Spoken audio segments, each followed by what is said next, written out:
Okay, so welcome everyone. Just a quick Nice. brief history. I've been playing Guild Wars 2 since the closed alpha. I have over 4,000 hours logged in since launch, and I have done pretty much every bit of content there is in the game. So I am hopefully going to be able to help answer some questions. I even have some videos that I can share and some other links to help people grow. So let's get started with that first question. All right. When it comes to like world PvP, how do you actually queue for it? Because if you go to it, there's like different things you can go to, like the Eternal Battleground, the Borderlands. Like, what's actually queuing for it? If that makes Okay, sense. so when you actually go for World v World, there are multiple things that you can do. There is, I mean, you can do Edge of the Mist, which it's its own World v World map. It's not Okay. very popular. It used to be popular, not so much anymore.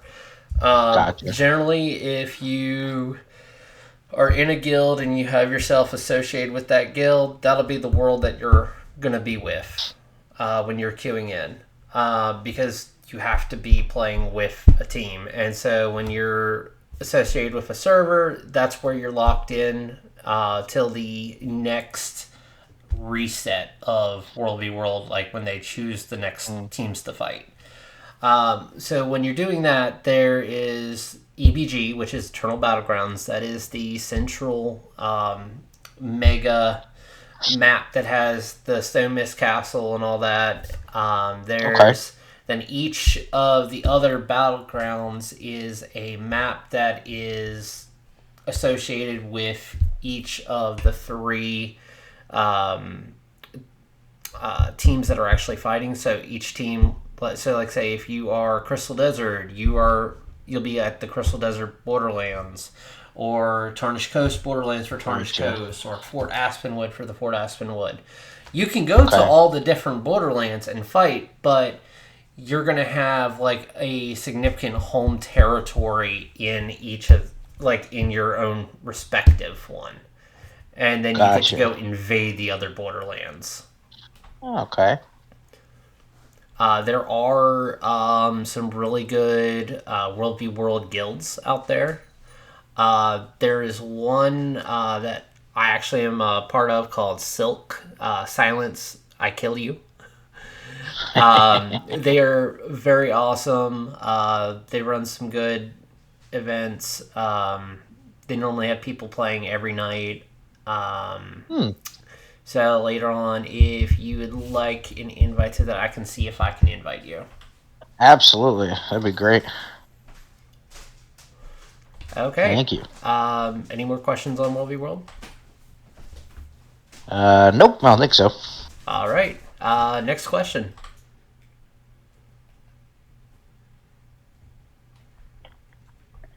I'd like to ask, how hard is it to do fractals? And they're dungeons, aren't they?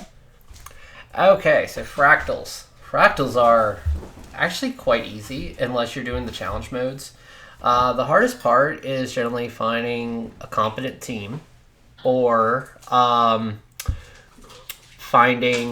getting like enough ascended gear that you can get your agony resistance on. Once you end up getting like a lot of the ascended gear, you can go into the tier fours, which you can make bank every day.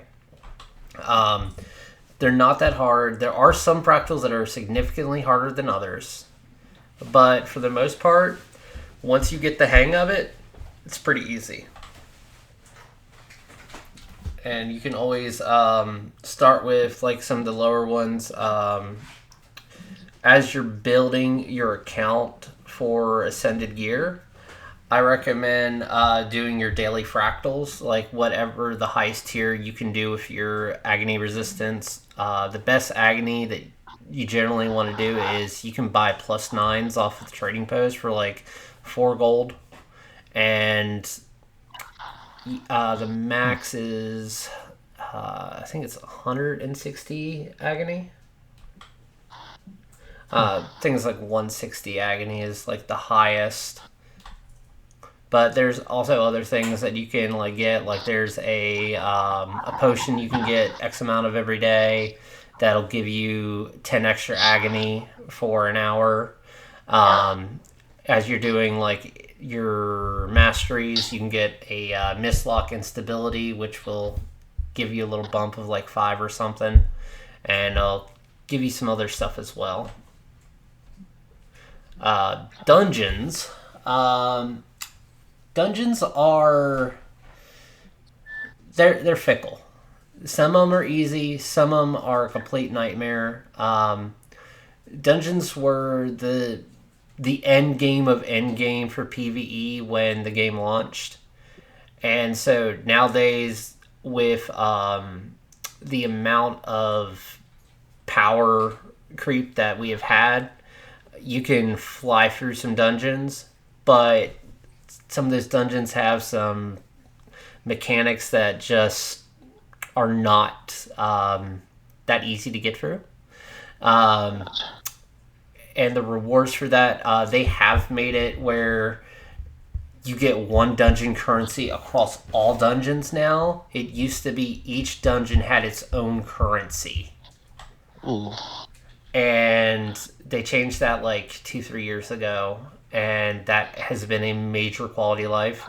So you can like go do like Ascalonian Catacombs and just do all those each day instead of going through and having to do like Twilight Arbor to get like a Gift of Thorns.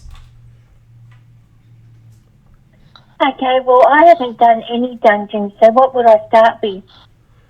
Okay, I recommend before starting dungeons, you're going to want to have your character at level 80.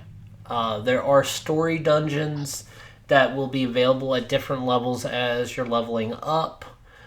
Other than that, the explorable are all level 80 centered, and then all you really have to do is like put a thing in and be like, hey, does anyone want to do dungeons? There are so many people in this guild that love to do dungeons, so if there's people on, they're probably gonna you'll probably be able to find someone that's going to be interested, and then you can just go to the LFG, go to whatever dungeon, post a group, or you can even just go to the LFG and you can join a group under whichever dungeon you want to do. Excellent. And for dungeons, there'll be a thing called P1, P2, P3, and that'll be the different paths. Because each dungeon has 3 paths assigned to it. Nice. Thank you for... Yeah, no problem. I know that if Anne is on, she absolutely loves doing dungeons. Draco does them quite often as well.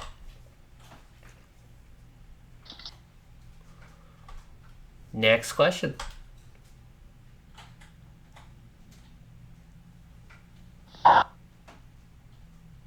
So you're allowed to have multiple guilds at once? Yes, you can have 5 guilds at once. It really just depends like what kind of guilds you want. Like Phoenix is my main guild. I have my World v World guild. I have a guild that is my personal bank guild. So like because when I started and all, I was able to actually get the get like a guild bank for myself, and then like my wife just uses it. And then other than that, I have 2 other slots. One of them is currently open, and because there's just not a guild that I really want to be in right now for it. And then the other one is one that would do like some farming runs or open world like metas, but they haven't been doing like anything in that guild, so yeah. But generally you want something like a World v World guild, your home guild, like a meta guild, and from there like you have 2 extra slots for whatever you decide. Gotcha. So if you find a group of people you really enjoy playing with, and they might be people that do like raids every week, You might join their guild so you can do raids with them. Very well. Thank you. Yep, no problem. Next question.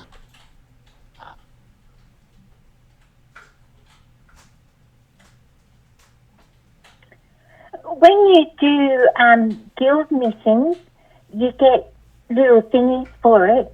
Can you use those thingies like across all the guilds you're in, or just that particular one you got them from? Oh, the guild accommodations? Yeah. You can actually use those across any guild you're in. And I will say that Phoenix actually has a maxed out guild hall, so you can buy whatever you want from the vendors there anytime. I will also say, for those that may not know, there is a buff person in the bar that you can talk to, and you can switch your buffs around. So, like if you're doing World v World, put on the World v World track boost, because it'll help. It'll be like 10% extra on your reward track, and so you'll fly through nice. that. Same with PvP. There's Karma. There's Gold Find. There's Magic Find. There's a bunch of different things. You just have to, but you can only have one active at a time. So you just have to pick which one, and it will stay active on that character until you put something else on. And also in the guild hall, there are harvesting nodes, and you can harvest from those every day. Something I learned last night is if you're in 5 different guilds and they have like each of them have like a different level of completion on the nodes. So like Phoenix has maxed out to be like level 5. If you have a guild that has level 4 and they want to keep it at level 4, then you can actually harvest from both of those guilds every day. Otherwise, like if they're like all 5 or whatnot, you'll only be able to do from 1 a day. And so yeah, you can harvest from the guild hall every day, and it'd be a nice little bit of extra resources.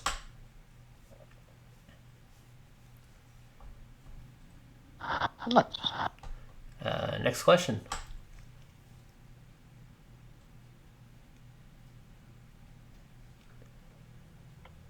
What about the stuff for your home instance?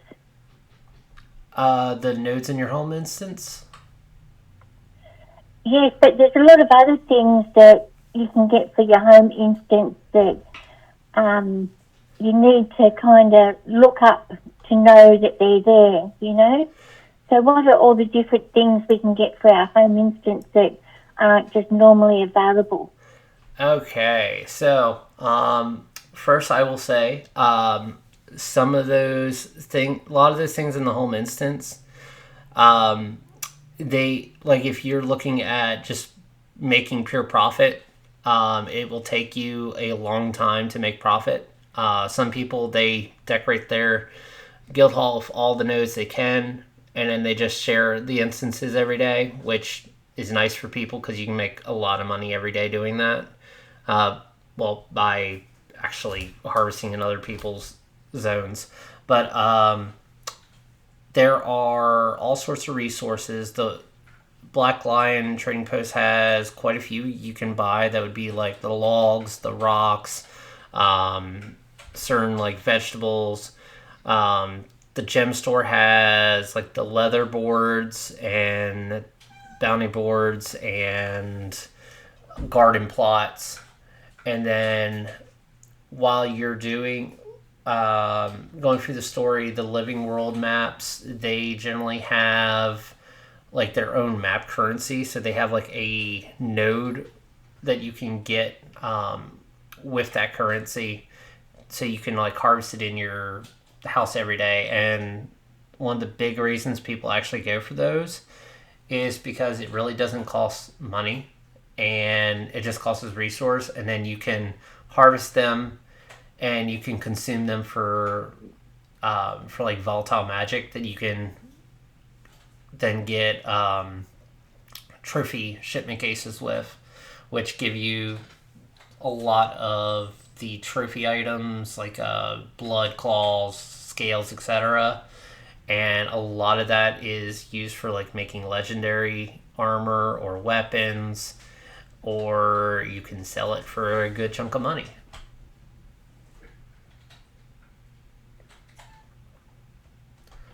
And Awesome. I can actually get a link that will show you all the ones that are available.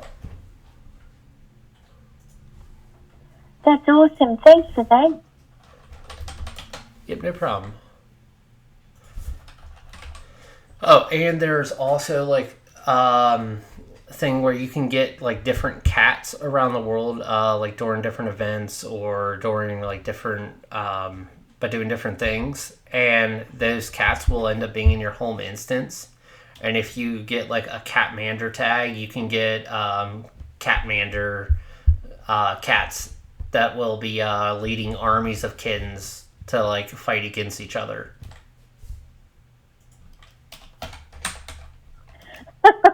It's adorable.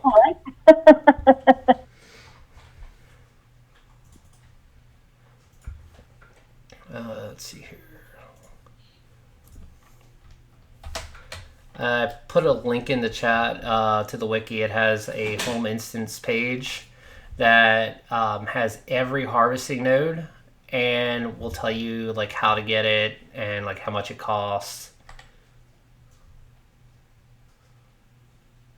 And out of all of the home instances, the one in Radisson is generally the one most people want to go to because everything is pretty much together in a line. So you just go down the line harvesting and you don't have to go look in every nook and cranny for it.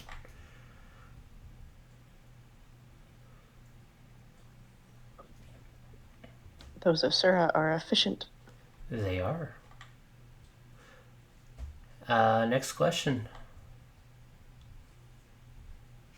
What's current as far as looking up the meta builds and stuff? I know I used to use snow crows, but I'm not sure if they're still a thing. So there are a couple different sites that you can use. Snow Crows is still good. I like to use hardstuck.gg. I will post that in here as well. I'll post all these. And then there is so like Hardstuck, it is by like the people who do the create like the braid tournaments, and it's the streamer Mighty Teapot is like one of the founders of that site. And then there is Meta Builder, and that has some really good ones for like open world because not a lot of things put open world. Raid builds generally work pretty good for open world, but there's some really fun open world builds that you can also find. And every build is catered a different way, like through the different sites. So like what one site might say is the best might not be the best according to the other site. You have to really figure out what's going to work best for you. I will say, though, that if you are a power character and you are wearing power gear and you're using a Condi build, that's probably not going to be too efficient for you. Right. Just like walking around full minstrels or magi or harrier, you're going to struggle killing things. So let me grab these links real quick.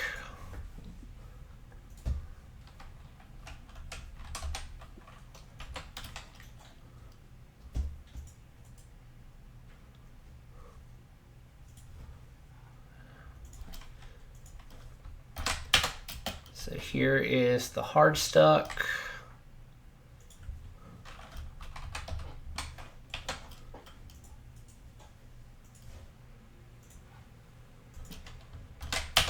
Here's Snow Crows.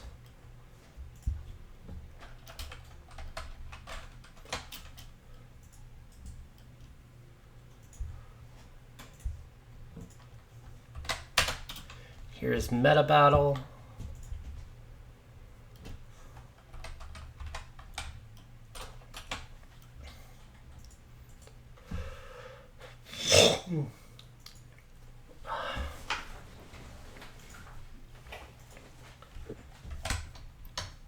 here is discretized DT, which is a fractal one. This site has the best possible fractal builds for you. But I will say, any like raid build will pretty much work as well. It's just this is like the best of the best for fractals, so it might be like little things that you might not think of. It might tell you about some abilities that you can swap out if you're doing like a certain fractal and need like reflex or extra CC or something like that. Next question. Thank you. Yep.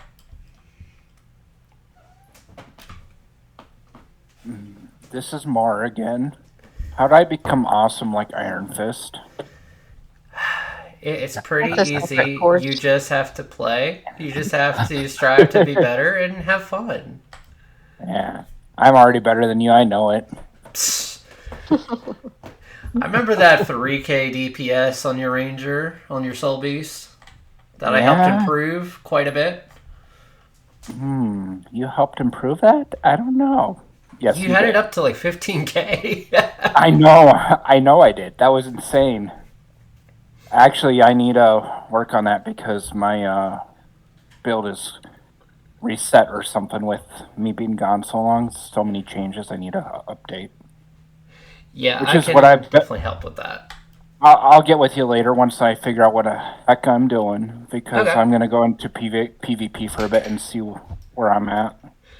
It's going to be really interesting when next update hits because Yeah. when the next update hits, Ranger gets dual mace. And I don't Really? know. Yeah, I don't know if that's going to be power or Oh. Condi. Well, if it's Condi, it'll be OP. Oh yeah, If but it's it power, could use power. if it's power, it'll even it out better. Yeah, there's not too many things for power build, so that would be nice. Yeah. Anyhow, I'll be quiet and listen. I just wanted to say hi. Next question.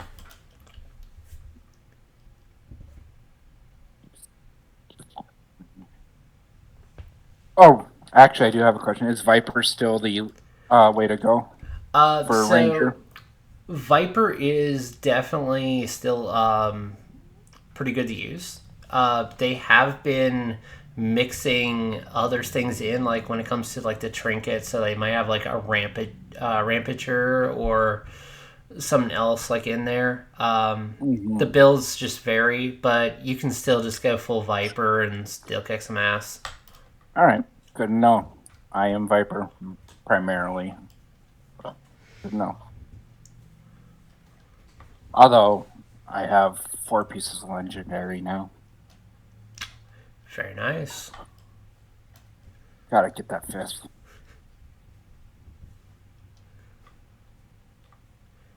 Skyhammer. And next question.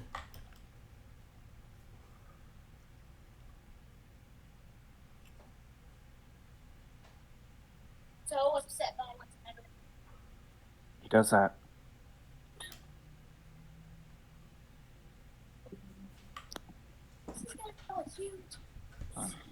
Hey Morgan, you know you're on open mic, right? There we go. Yeah, I realize that. I'm fixing it. Wombat, did you have a question? No, I'm just actually here to see if you come up with anything that I haven't already heard. Gotcha. Well, let me pop some of these other links that I have. Let's see.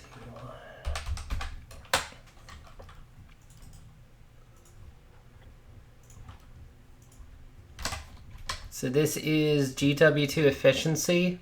If you're going to be getting into crafting like weapons or armor or crafting anything in general, this is the site to go.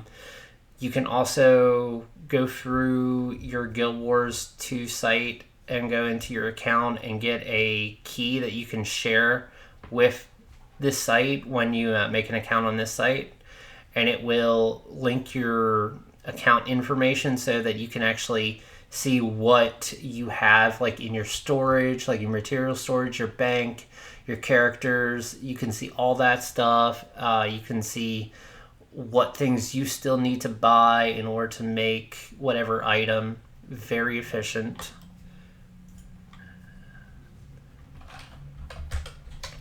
And I got... Let me go find these 2 videos.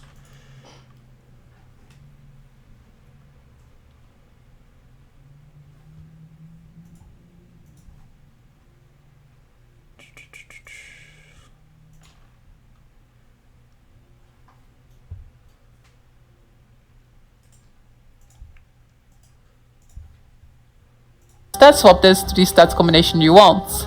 If you're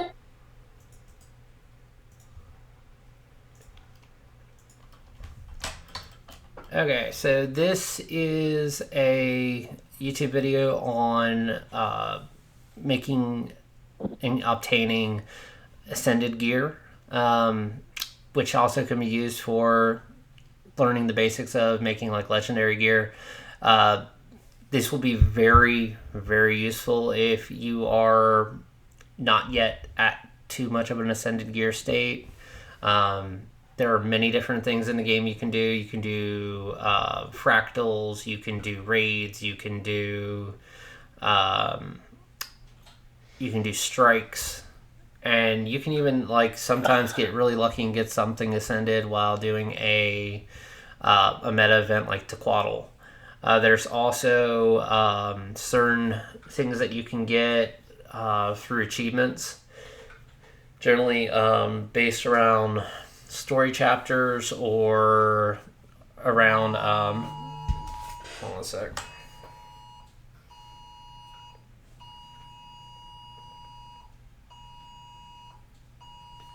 Go ahead. Hi. Hi. Sorry, I had an emergency alert just go off in the area.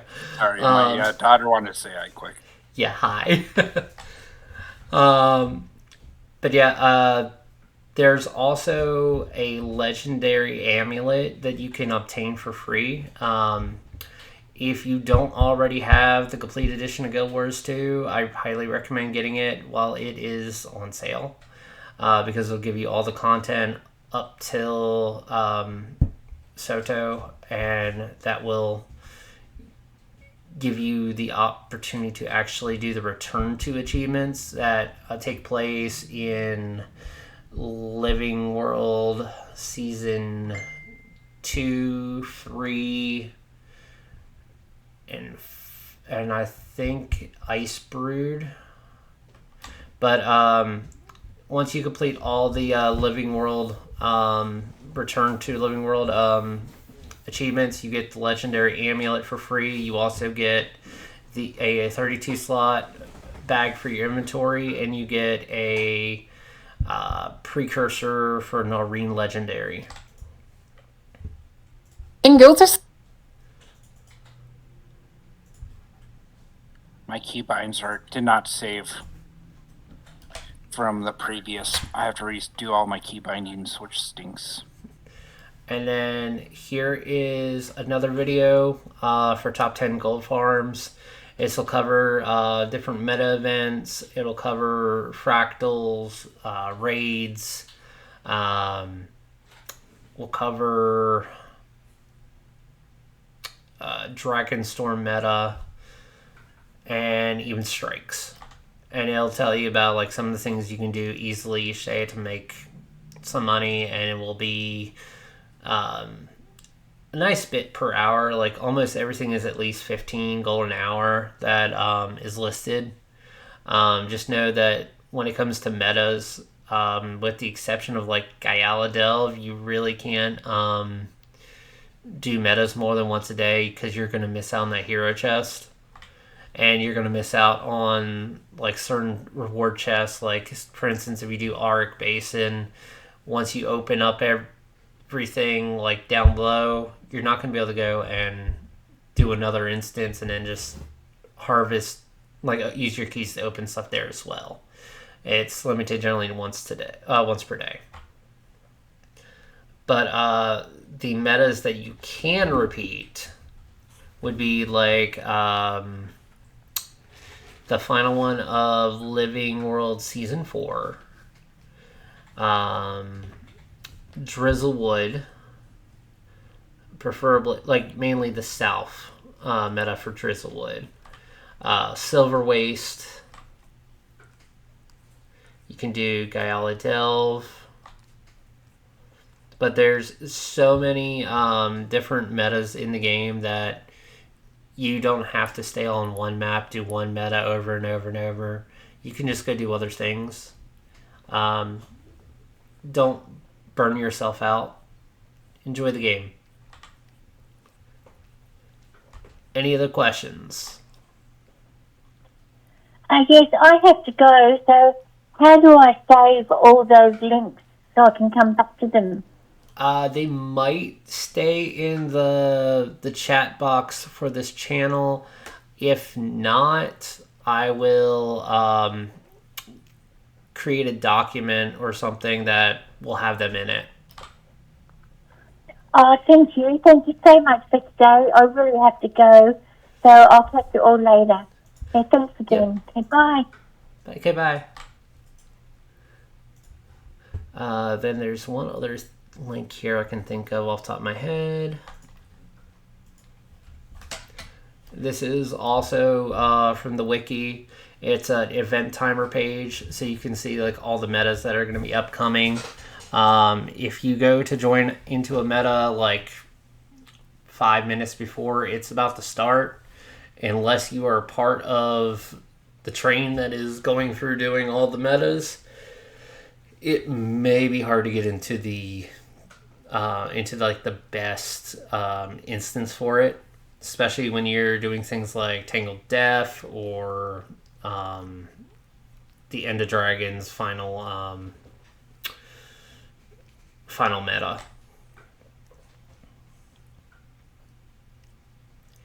Any other questions?